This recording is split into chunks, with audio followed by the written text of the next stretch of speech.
All right, so here's the setup for number 19 in 1.1. We have $100,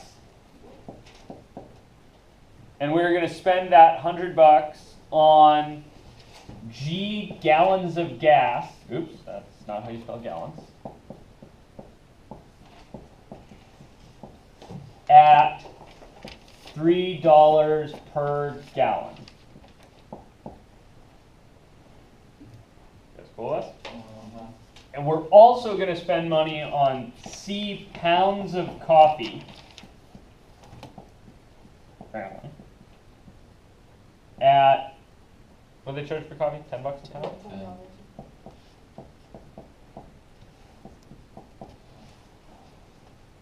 Okay, and I'm supposed to answer this question of, is one of these a function of the other, both, or neither? You guys see that? So, maybe I should try writing some kind of a rule down. So if you're going to spend $100 and you're going to spend it on gas at $3 a gallon and coffee at $10 a pound, how much money did you spend buying G gallons of gas? Like if you bought 10 gallons of gas, how much would you spend on gas? $30, right? You guys all with me on that? Okay, so my $100 is going to get spent up, right? Your $100 is used with 3 times the amount of gas you buy, plus 10C. And C is a crummy variable choice.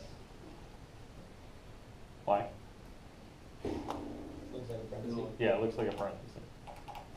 Pick a better variable. Like if you get to choose the variables, pick better ones. Cool? All right. Are my units right? Yeah, so this is worth, I think this is kind of worth checking. The units on 3, right? What was 3? No. Dollars a gallon. 3 was dollars per gallon, right? And then what were the units on G? Dollars per pound. No, that's the units on 10. G. G was in gallons, right? So if you got dollars per gallon, you multiply by gallons, what do you get? Dollars.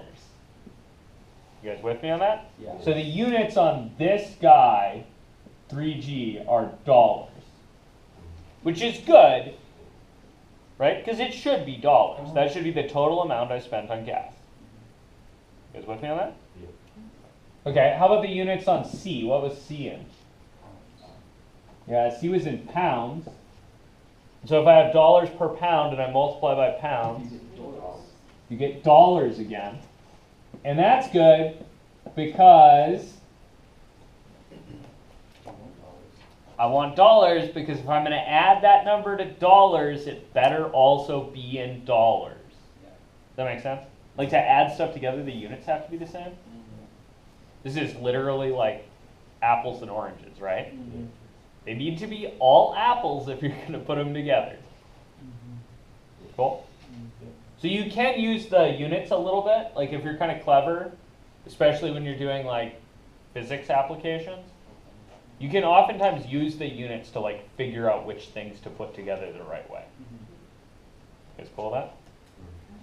If you're ever stuck in physics, chemistry, or biology, try writing the units out and see if you can figure it out from that.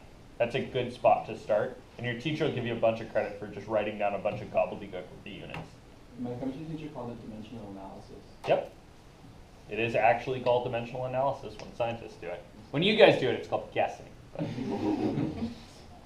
Okay, so far I have 100 is 3G plus 10C, right?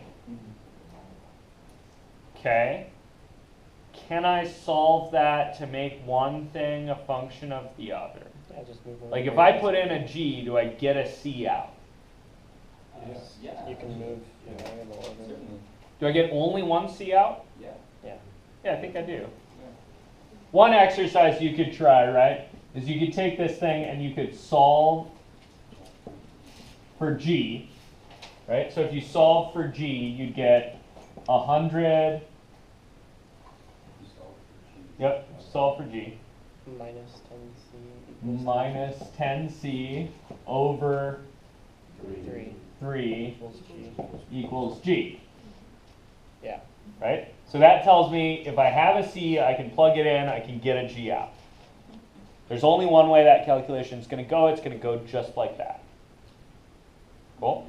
You could also solve for C. If you solved for C, what would you get? 100 minus 3G over 10. Perfect. You guys see that? And really, that would be good justification for me thinking here, right? This guy is C as a function of G, and this guy is G as a function of C. Let's call that. Yeah. So what was the answer? Is one a function of the other, neither, or both? Both. Both. Both are functions of the other. That's good. Cool?